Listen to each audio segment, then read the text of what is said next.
வணக்கம் friends, welcome to சுப்பீஸ் wonderland. இன்னைக்கு நம்ம ஒரு சூப்பரான வடை ரெசிபி தாங்க செய்ய போகிறோம்.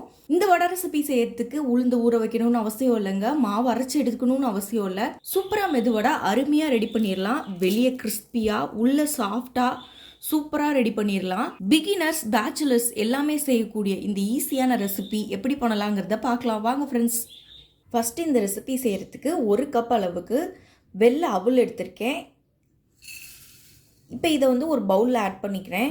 இப்போ தேவையான அளவு தண்ணி ஊற்றி நம்ம இந்த அவுளை ஒரு 2லேருந்து 3 தடவை நல்லா வாஷ் பண்ணி எடுத்துகிட்டு வந்து. இப்போ பாருங்கள், இந்த அவுள் எல்லாத்தையும் நல்லா வாஷ் பண்ணி எடுத்துகிட்டு வந்தாச்சு. இப்போ நம்ம எந்த கப்பில் இந்த அவுளை மெஷர் பண்ணோமோ அதே கப்பில் 1 கப் அளவுக்கு தண்ணி சேர்த்துக்கிறேன். இப்போ இந்த அவுளை மூடி போட்டு மூடி ஒரு 3 நிமிஷம் வரைக்கும் நல்லா ஊற வச்சு எடுத்துகிட்டு வந்துக்குவோம். 3 நிமிஷத்தில் இந்த தண்ணியெலாம் நல்லா அப்சர்வ் ஆகி வந்திருக்கு பாருங்கள். இந்த சமயத்தில் நம்ம இந்த அவுளை எவ்வளோ தூரம் நல்லா மசிக்க முடியுமோ அந்த அளவுக்கு நம்ம கையாலே நல்லா மசிச்சு எடுத்துக்கலாங்க. அது நல்லா ஊறி வந்தனால மசிக்கவும் ரொம்ப ஈஸியாக இருக்கும். இப்போ இதில் 1/4 கப் அளவுக்கு அரிசி மாவு ஆட் பண்ணிக்கிறேன். அதே போல் 1/4 கப் அளவுக்கு கடலை மாவு ஆட் பண்ணிக்கிறேன். நம்ம எந்த கப்பில் அவுளை மெஷர் பண்ணோமோ அதே கப்பில் 1/4 கப் அளவுக்கு அரிசி மாவும் கடலை மாவும் ஆட் பண்ணியிருக்கேன். இதிலே 1/4 ஸ்பூன் அளவுக்கு சீரகம் சேர்த்துக்கிறேன். தேவையான அளவு உப்பு சேர்த்துக்கலாம். ஒரு பச்சை மிளகாவை சின்ன சின்னதாக கட் பண்ணி சேர்த்துக்கிறேன். ஒரு கைப்பிடி அளவுக்கு கொத்தமல்லி கட் பண்ணி சேர்த்துக்கிறேன். அதே போல் கருவேப்பிலை கொஞ்சம் சேர்த்துக்கிறேன். ஒரு பெரிய வெங்காயத்தை கட் பண்ணி இதில் சேர்த்துக்கிறேன். இதிலே 1/4 ஸ்பூன் அளவுக்கு மிளகுத்தூள் சேர்த்துக்கிறேன். நீங்கள் இதுக்கு பதிலாக முழு மிளகாய் கூட ஆட் பண்ணிக்கலாம். இப்போ இது எல்லாத்தையும் நல்லா மிக்ஸ் பண்ணிக்கலாம். லைட்டாக மிக்ஸ் பண்ணி விட்டதுக்கப்புறமா ஒரு 1/4 கப் அளவுக்கு தயிர் சேர்த்துக்கிறேன். இதையும் சேர்த்து நல்லா மிக்ஸ் பண்ணிக்கலாம்.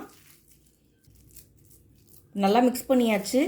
இப்போ எடுத்திங்கன்னா நல்லா ஒரு கெட்டித்தன்மையோடு இருக்கும். இங்கே பாருங்கள், இப்படி உருண்டை எடுத்து பிடிச்சோன்னா அழகாக பிடிக்க வரணும். இந்த அளவுக்கு இருந்தால் தான் நமக்கு மாவு கரெக்டாக இருக்கும். பாருங்கள், மாவை நல்லா உருட்டி எடுத்திருக்கேன். இப்போ இன்னொரு கையில் நல்லா உள்ளங்கையில் இந்த மாவை நல்லா தட்டிக்கிறேன். தட்டிட்டு சென்டராக ஒரு ஹோல் போட்டுக்கலாம். இதே மாதிரி மாவை ரெடி பண்ணி ஒரு தட்டில் எடுத்து வச்சுக்குவோம். அதுக்கப்புறமா ஃப்ரை பண்ணி எடுத்துக்கலாம். இப்போ எண்ணெய் நல்லா காஞ்சிருச்சு. நம்ம ரெடி பண்ணி வச்சுருந்த வடை ஒன்றொன்றையும் போட்டு ஃப்ரை பண்ணிக்கலாம்.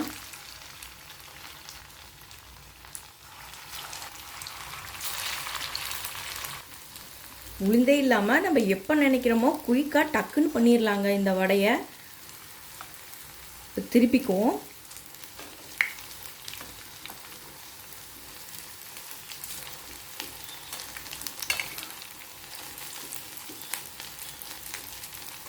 இந்த பக்கமும் நல்லா ஃப்ரை ஆகி வரட்டும்.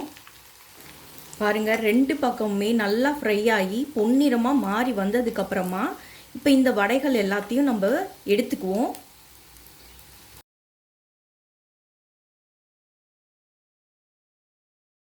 இதே மாதிரி எல்லா வடையும் ஃப்ரை பண்ணி எடுத்துகிட்டு வந்துக்குவோம்.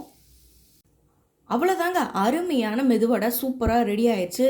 இந்த மழைக்கு நீங்களும் சுட சுட இந்த வடையை சுட்டு டீயோடு சாப்பிட்டு பாருங்கள், சூப்பராக இருக்கும். இந்த ரெசிபி நீங்களும் ட்ரை பண்ணி பார்த்துட்டு உங்கள் கருத்துக்களை மறக்காமல் கமெண்ட் பாக்ஸில் தெரிவிங்க ஃப்ரெண்ட்ஸ். மீண்டும் இன்னொரு நல்ல ரெசிபியோடு உங்களை மீட் பண்ணுறேன். அதுவரை உங்களிடமிருந்து விடைபெறுவது சுப்பீஸ் ஒண்டர்லேண்ட். தேங்க்யூ.